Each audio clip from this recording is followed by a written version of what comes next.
Olá, meus queridos, tudo bom? Hoje é segunda-feira, dia de eu salvar a sua redação e, na verdade, nós temos uma novidade, um quadro dentro de um quadro, Inception de quadros aqui no YouTube. Hoje você fala e eu te escuto. Vem comigo!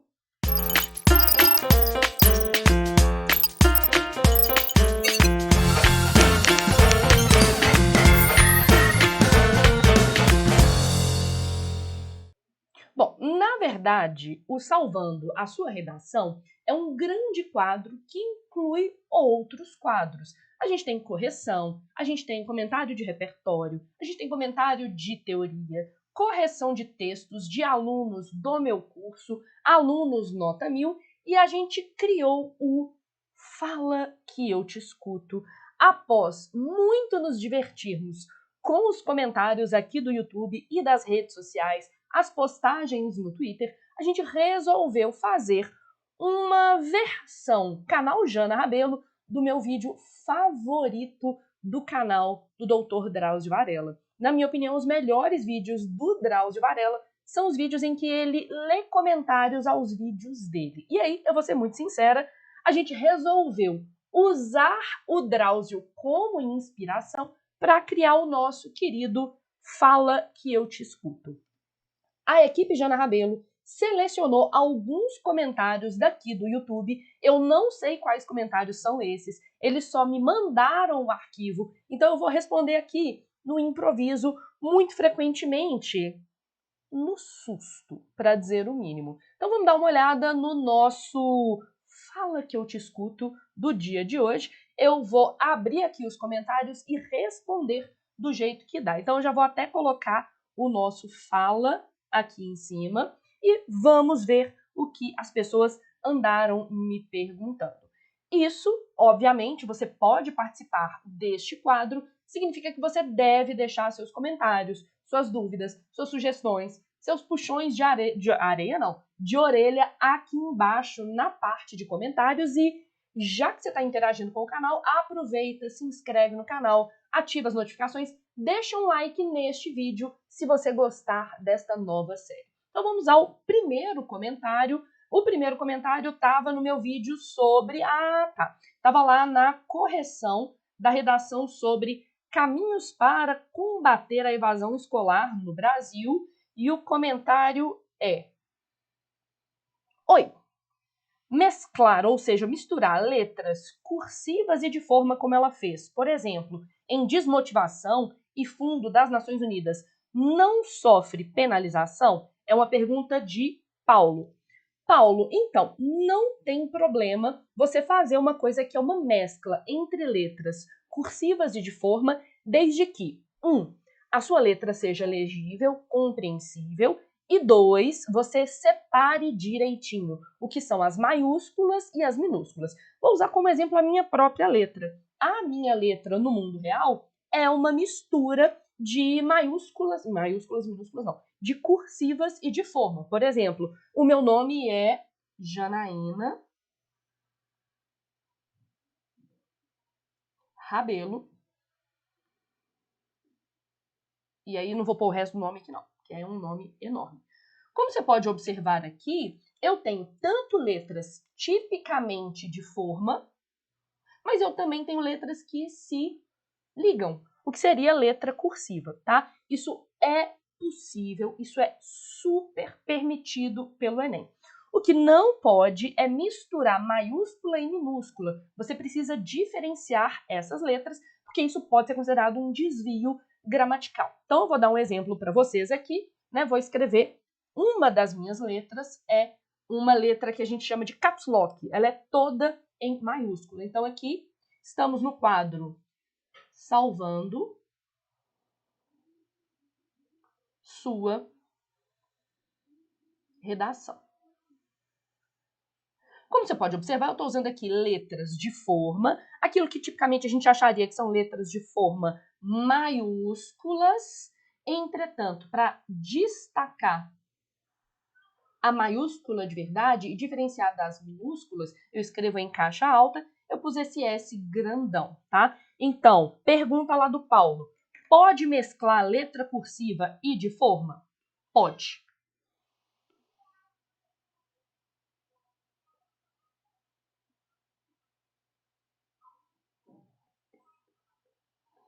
O que você precisa fazer é garantir legibilidade e a diferenciação entre o que é maiúscula inicial e minúscula.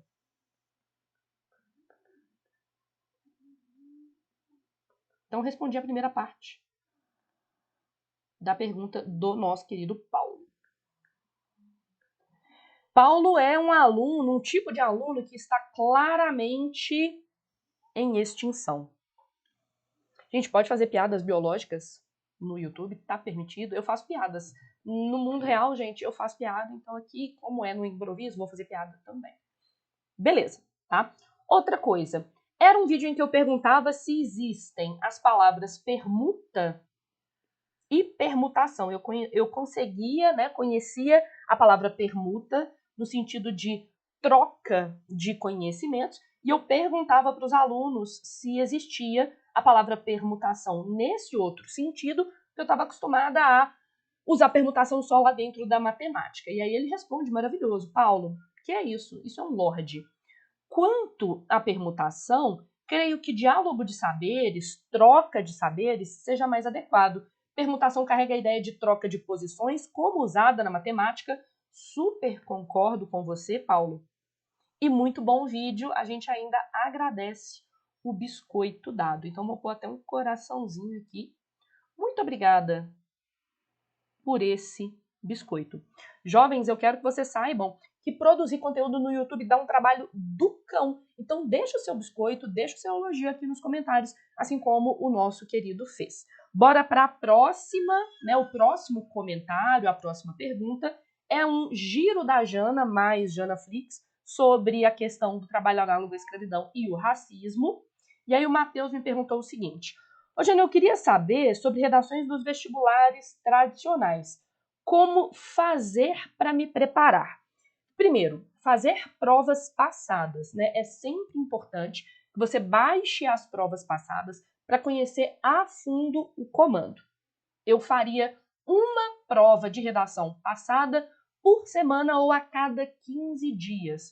Ou uma Enem em outros vestibulares, ou alternando uma semana de dedicação ao Enem, uma semana de outros vestibulares. Então, eu acho que sua preparação tem que ser quinzenal ou semanal. Se o fato de estudar a redação do Enem já é o suficiente para outras redações com um modelo dissertativo argumentativo, em teoria sim, sendo apenas necessário se ater a pequenas mudanças entre as provas. Nesse caso, eu acho que vale a pena, Matheus, você ver o edital das provas, né? Ver as provas passadas, porque a base dissertativa argumentativa, que é a base do Enem, com pequenas alterações, serve para você se preparar, por exemplo, para Unesp, FUVEST, entre outros vestibulares. Ou, ele pergunta aqui, se elas requerem um estudo mais aprofundado, talvez até onde corrigir. Eu acho que, com a preparação bem feita pro Enem, o dissertativo argumentativo pro Enem, com pequenas alterações você faz os outros vestibulares. Por exemplo, você está falando ali que além do Enem vai prestar FUVEST. O que você vai ter que fazer caso esteja se preparando para a prova da FUVEST? Além, obviamente, de se preparar para temas mais abstratos, você deveria treinar também outros modelos de conclusão que não fossem a proposta de intervenção. Unifesp, mesma coisa de FUVEST, e Unicamp é que talvez vá ter uma preparação especial, porque o Unicamp pede gêneros textuais. Você vai ter, por exemplo, que produzir cartas, artigos e editoriais. E aí, nesse caso, eu reforço a importância de pregar provas passadas e se preparar a partir das provas passadas. Por exemplo, pegou uma prova da Unicamp. Nessa prova da Unicamp, eles pedem para você fazer carta. E você não sabe fazer carta, aí você vai e estuda pontualmente o gênero carta. Eu acho essa preparação a partir de provas passadas imprescindível. Você não precisa ficar estudando teoria geral, não. Estude teoria a partir das necessidades específicas. Ok? deixa aqui nos comentários quais outros vestibulares vocês vão fazer, que aí eu posso, né, preparar vídeos específicos para esses outros vestibulares. Bora para o nosso terceiro comentário. Ah, tá. É uma redação 980 que eu mostro todos os meus truques. Isso daqui é bem legal, tá, gente? Vai lá nesse vídeo, porque eu mostro esse texto desse aluno que tirou 980 no Enem e que era o aluno que, lá em 2020, era o aluno que dominava todas as minhas técnicas. Lembrando que para o Enem 2022 não teve grande alteração na grade de correção, ou seja, os truques do meu aluno lá em 2020 podem te render um 980 também em 2023. Vamos ver o comentário. O comentário é de Avós de Primeira Viagem.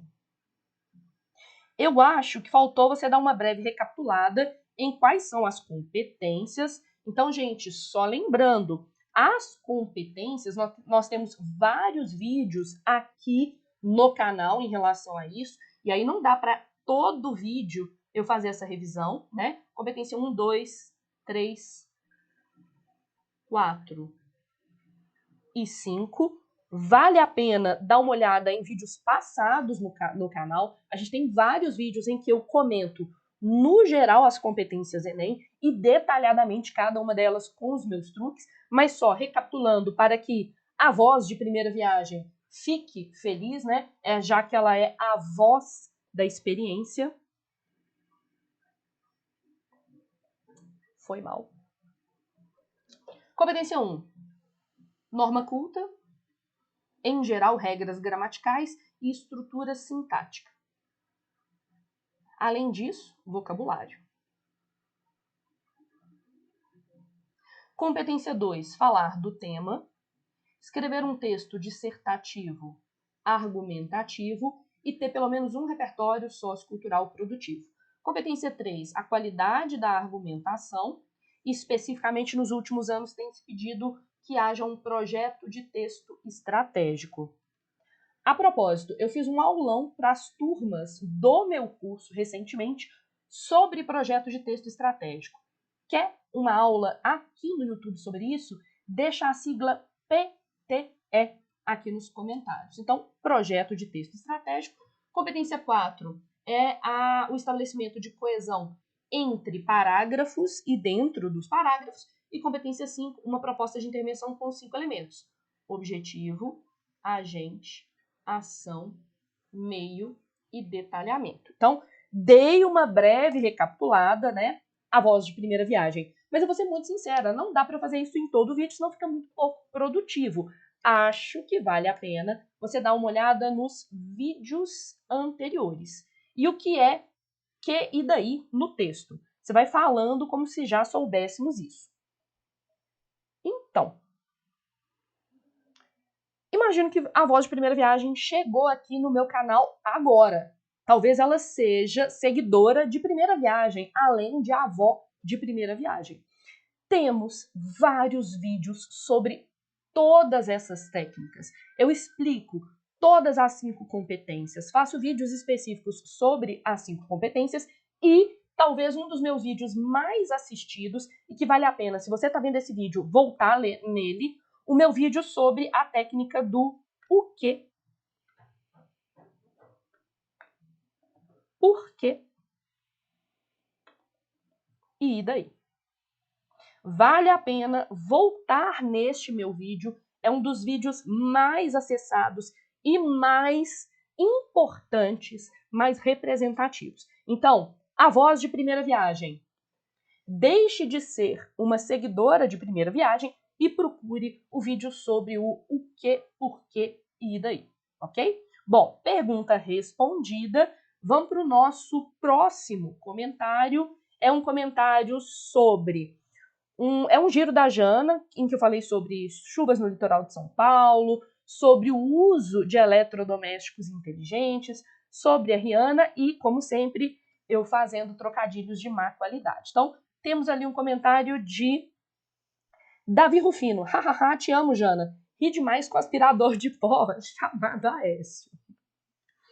Então, nesse vídeo, eu contava que eu tenho alguns eletrodomésticos inteligentes e porque eu estava comentando uma notícia sobre o fato de que espera-se que a inteligência artificial vai reduzir o trabalho doméstico em cerca de 40%, que é tudo o que a gente quer. Eu estou aqui abrindo o meu celular porque, entre outras coisas, eu preciso de uma figurinha que está aqui, né, para eu comentar um negócio que está aqui.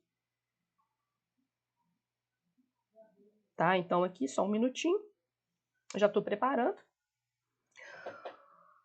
Uma das coisas que eu falei é que o meu aspirador de pó aqui em casa se chama Aécio. Eu tenho mania de dar nomes e dar nomes diferentes às coisas e aos animais. Por exemplo, os meus cachorros hoje aqui em casa são Dolores, Eugênia, Judite, Quitéria e Apolônio. O nosso gato, quando a gente imaginava que ele era uma gata, se chamaria Magnólia, mas a gente descobriu que é gato e o nome dele é Gacko. Vou até escrever aqui, ó. O nome dele é Gacko. Porque a Mora não sabe falar gato, ela fala Gacko e a gente inventou o nome gato. E aí, um dos nomes que nós demos foi, para nossa lava-louças, ela se chama Rose. Assim como a personagem da animação Os Jetsons. O aspirador de pó recebeu o nome de Aécio, né? E eu até contaria para vocês por que o nosso aspirador de pó se chama Aécio. Entretanto, eu estava aqui, né, preparando isso tudo que eu ia falar para vocês e chegou uma mensagem no meu WhatsApp. Então, o nosso aspirador de pó se chama Aécio. Só que meu advogado, meu pastor, meu gerente de banco, minha mãe e minha amiga me aconselharam a não revelar o motivo, mas é um belo nome, né? Se chamar Aécio.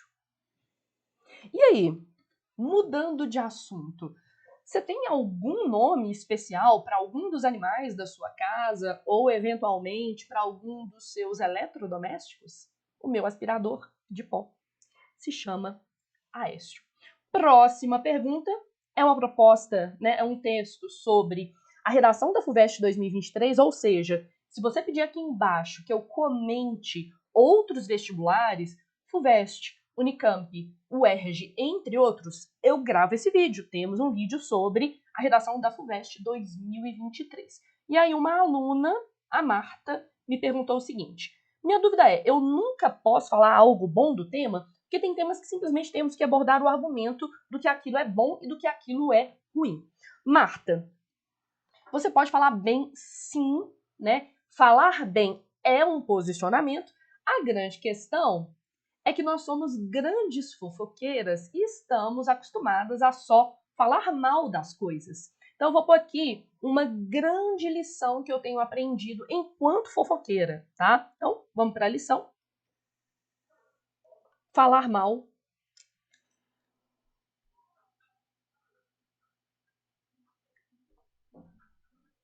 é viciante. Quem é fofoqueira, deixa aqui embaixo nos comentários. Fofoqueira aqui. Mas, e gente, eu comprei caneta nova só pro canal, vocês viram? Essa caneta é nova, ela não tinha aparecido aqui ainda não.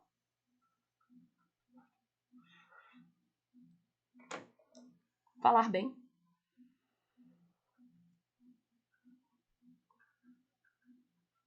Também.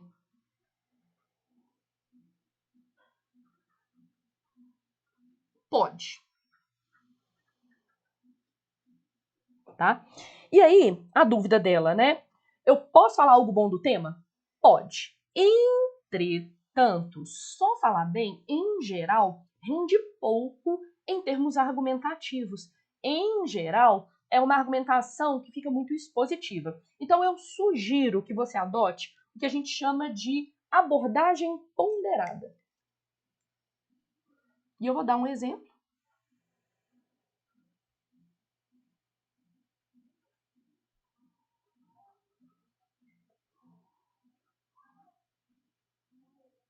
usando a própria proposta de redação da FUVEST, tá? A prova da FUVEST, estou pegando aqui umas canetas, pediu para os alunos escreverem sobre...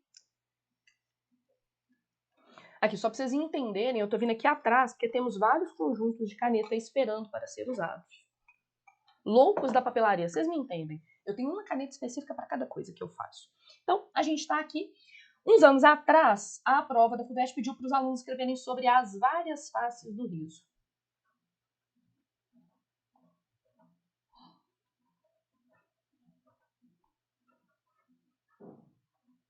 Tá? E aí, você poderia e deveria abordar, por exemplo, as faces positivas do riso. O riso tem uma função política, o riso tem uma função de entretenimento, diversão. O riso tem uma função de crítica social. Só que você só ficar aqui, ó, não vai render muita coisa para o seu texto. Por isso, eu sugiro muito fortemente, estou tentando pegar aqui minha caneta vermelha, que você, além de mostrar as várias faces do riso, aposte numa problematização, que podem ser os obstáculos ao riso. Então, você pode falar dos empecilhos ao cumprimento desse papel do riso. Por exemplo, você poderia ter tematizado a censura, tanto a censura institucional quanto a censura social, ou até mesmo falar das distorções do uso do riso. O riso, por exemplo, como uma ferramenta de opressão a grupos já vulneráveis. O riso como um elemento de perseguição, o riso como um elemento de humilhação. Então, ó, falar mal é viciante, mas falar bem também pode. Você poderia ter feito funções em observação, não. Em oposição, os obstáculos e ou as distorções. Portanto, Marta, pode falar bem, é uma estratégia. A minha sugestão é que você combine o falar bem com uma problematização. Mesmo que seja, por exemplo, um texto no formato FUVEST. Você pode falar de quais são os obstáculos ao cumprimento dessas funções positivas ou as distorções ao cumprimento dessas funções positivas, ok? Marta, depois você me fala aqui embaixo se você entendeu a resposta e a gente vai para a nossa última interação. Beleza? Ó, a última interação é sobre o Giro da Jana e o Janaflix da semana passada, em que eu comentei 1 milhão de acontecimentos. Foi uma semana intensa, o próprio nome do vídeo já diz. E aí, nesse giro, alguém deixou esse seguinte comentário. Lucivânia da Rocha. Ó, Lucivânia tá até conversando comigo na minha outra rede social. Ela tá lá batendo um papo comigo. Gente, manda mensagem, manda comentário aqui. Nas minhas outras redes sociais, eu respondo todo mundo. Agora, no YouTube, eu vou responder com vídeo alguns dos comentários. Então, deixa sempre o comentário. Lucivânia. Olá, Jana. Como faço para adquirir seu material? Planner, apostila, enfim, tudo. Tudo que você tem de bom e eu sei que é muito bom. Ah, gente, o biscoito, ele veio. Eu vou ter que ter esse momento aqui, ó.